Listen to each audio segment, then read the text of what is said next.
नमस्कार मित्रों। आज चिंतन में मानवीय चेतना की अपरिमित शक्ति। मनुष्य जीवन का मूल्य उसकी चेतन सत्ता के कारण है। मानवीय चेतना में ऐसी शक्तियां व विभूतियां सन्निहित हैं कि यदि मनुष्य उसका समुचित उपयोग कर सके तो वह अतुलनीय व अकल्पनीय सामर्थ्य का धनी बन जाता है। परंतु दुर्भाग्यवश क्षुद्र कामनाओं की प्राप्ति में ही वह इतना उलझा नजर आता है कि उससे कोई महती पुरुषार्थ कर पाना संभव नहीं हो पाता। अपने स्थूल सूक्ष्म व कारण शरीरों की सम्यक उपयोग न कर पाने के कारण ही मनुष्य एक साधारण सा जीवन जीता नजर आता है, जबकि उसके अंदर संभावनाएं अनंत सामर्थ्य व अपरिमित शक्ति का है। अपनी चेतन सत्ता को प्रसुप्त, विस्मृत व उपेक्षित कर देने के कारण मनुष्य का जीवन प्रगति व विकास के मार्ग पर पूर्णतः रुका हुआ नजर आता है।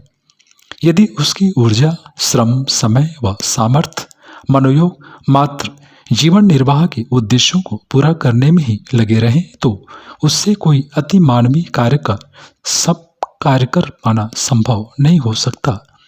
सत्य तो यह है कि हमें मिले ईश्वरीय अनुदान का एकमात्र अल्प अंश ही हमें पेट व परिवार की आवश्यकताओं को पूर्ण करने के लिए पर्याप्त है। परंतु हम अपने जीवन का एकमात्र उद्देश्य यही मानकर जीते हुए नजर आते हैं। प्रकृति के भंडारगृह के अधिपति को यदि 2 वक्त की रोटी का इंतजाम करने में ही जूता देखा जाए तो इससे ज्यादा बड़ा दुर्भाग्यशाली और क्या कहा जा सकता है। मानवीय संपदाओं व ईश्वरीय प्रदत्त विभूतियों का सम्यक मूल्यांकन आध्यात्मिक ज्ञान द्वारा ही संभव है।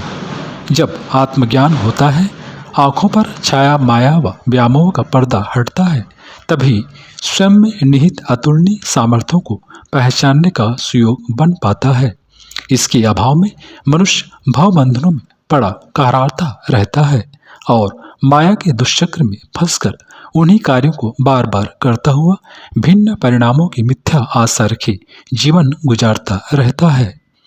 माया की तुलना एक प्रकार की खुमारी से की जा सकती है, जिसमें अंतर्चक्षुओं पर अज्ञान का पर्दा डल जाता है और मनुष्य शाश्वत सत्य व सार्वभौम मूल्यों को त्याग कर क्षुद्र व निकृष्ट कामनाओं की पूर्ति में जीवन को लगा देने या यूं कहें कि गंवा देने में ही जीवन का सार समझता है।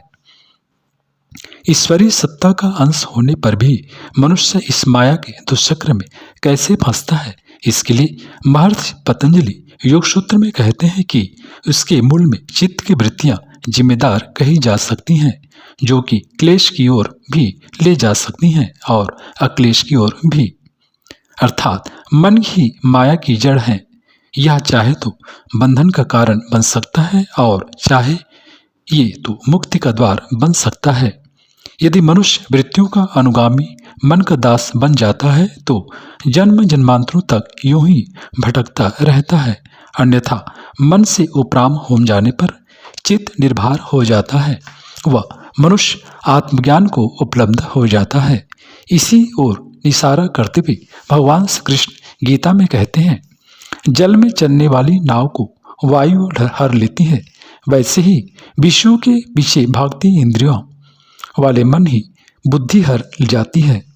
जिस प्रकार ज्यादा लालच की चाह मक्खी के जीवन को विपत्ति से जकड़ देती है व प्राण का संकट उपस्थित कर देती है, वैसे ही न पूरी होने वाली चाहत मनुष्य को जन्म जन्मांतरों में भटकने की अंतहीन यात्रा पर निकाल देती है। सुख की चाह में मनुष्य दुख को अपना साथी बनाता चला जाता है। आटे की गोली खाने की चाह में मछली कांटे का शिकार हो जाती है, वैसे ही वासनाओं को तृप्त करने की आसक्ति के पीछे भागता हुआ मनुष्य सदैव अतृप्त रहता हुआ स्वयं के लिए कर्मों के अंतहीन जंजाल को खड़ा करता रहता है। शरीर की इंद्रियों से मिलने वाले भोगों के साथ हमारे तादात्म्य का स्थापित हो जाना ही माया है। शरीर हमें उपकरण के रूप में मिला है, मन हमें सहयोगिक रूप में मिला है, परंतु हम शरीर की इच्छाओं के दास बनकर, मन की कामनाओं के गुलाम बनकर अपना जीवन काटने की दौड़ में लगकर अपनी स्थिति दयनीय कर बैठते हैं। हमारे तीनों शरीर हमें तीन तरह के बंधनों में जकड़ते हैं। स्थूल शरीर वासनाओं में उलझ जाता है, सूक्ष्म शरीर कामनाओं में और कारण शरीर आकांक्षाओं में। पर यदि मनुष्य को अपनी दिव्यता का भान हो जाए तो ये तीनों शरीर मुक्त का द्वार बन जाते हैं। वैसा होते ही वासनाएं वैराग्य में बदलती हैं, कामनाएं विवेक में व आकांक्षाएं समर्पण में बदल जाती हैं।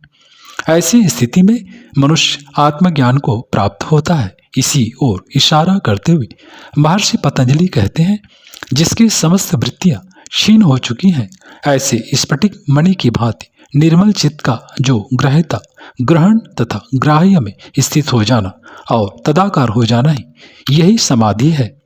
मित्रों, इस प्रकार सत्य यही है कि मनुष्य को अपनी चेतन सत्ता का प्रयोग भाव बंधनों से मुक्ति हेतु करना चाहिए। भाव बंधन अर्थात काम, क्रोध, लोभ एवं मोह, इनसे बंधा हुआ व्यक्ति ही मायाग्रस्त है और इनसे मुक्त हुआ व्यक्ति अपने स्वरूप को प्राप्त कर आत्मज्ञान को उपलब्ध हो जाता है।